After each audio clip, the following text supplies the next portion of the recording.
Ce jour où il vola mon innocence, ce matin, sang de mes menstrues, mélangé au sang de mon hymen déchiré, à l'aube, déchiqueté, pendant que tout le monde dormait.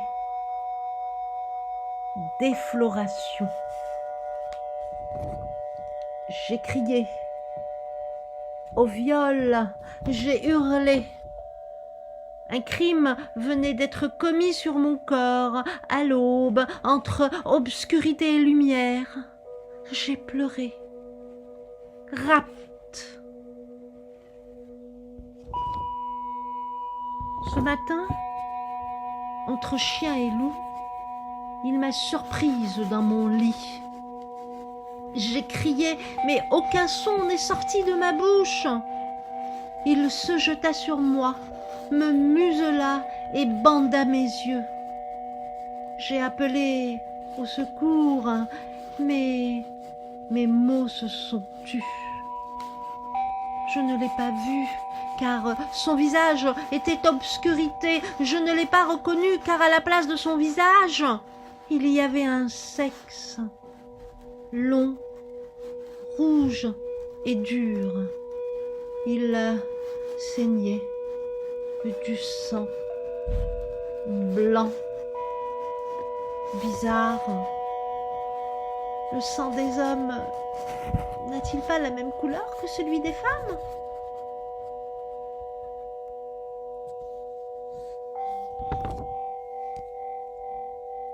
Je n'ai pas reconnu mon violeur, mais Dieu sait qui il est.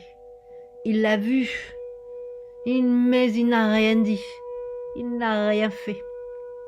Lorsque j'ai crié, il a bouché ses oreilles. Lorsque l'homme sans visage a étouffé ma voix, Dieu a fermé ses yeux. Lorsqu'il a volé mon innocence, il a haussé les épaules. J'ai crié de toutes mes forces. J'ai insulté Dieu. J'ai craché sur les petits anges malins qui l'accompagnaient, oui.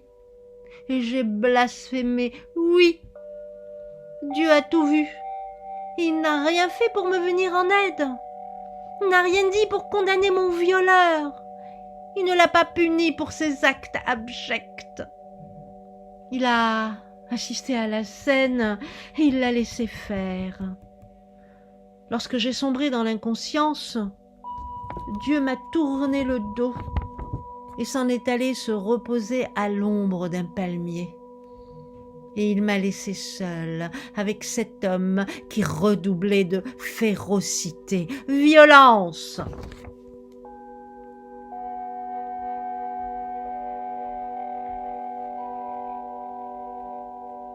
Tout était noir.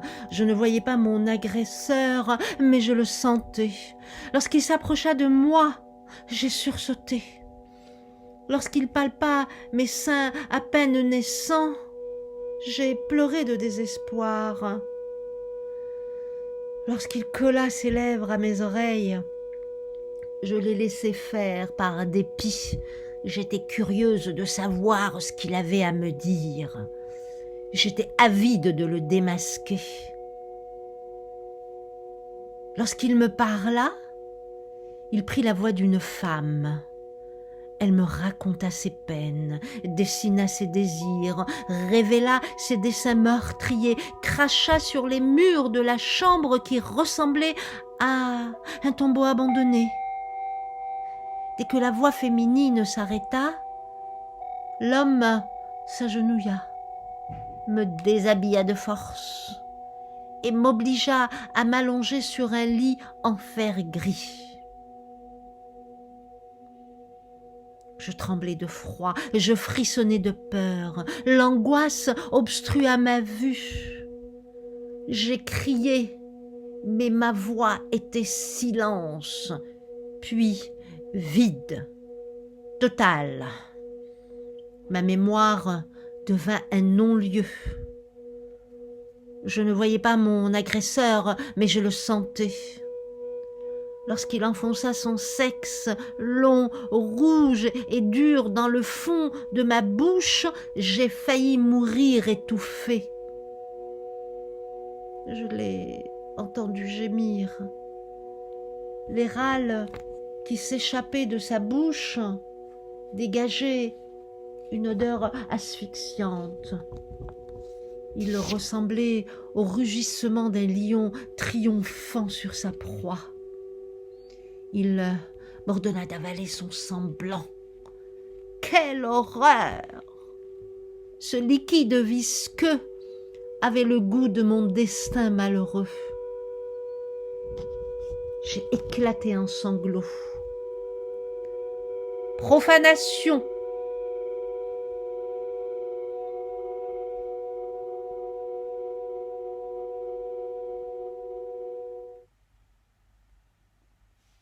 L'homme sans visage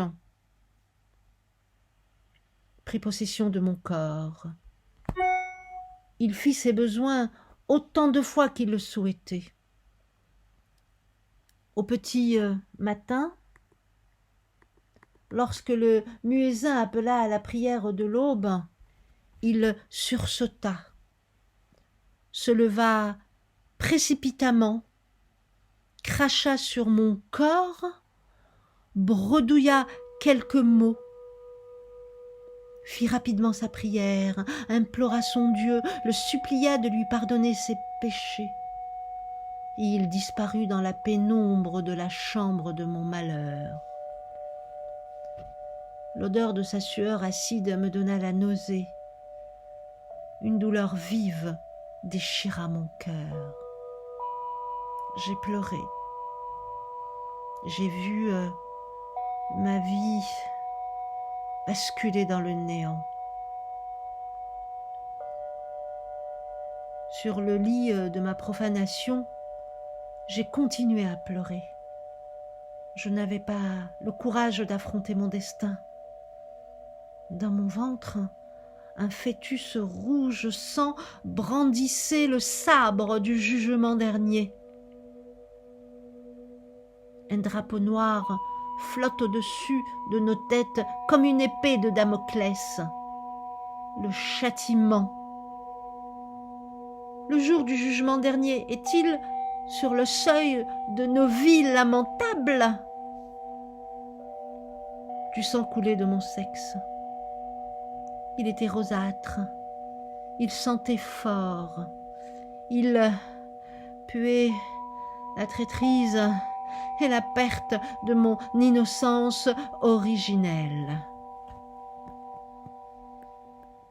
Viol. J'avais 13 ans.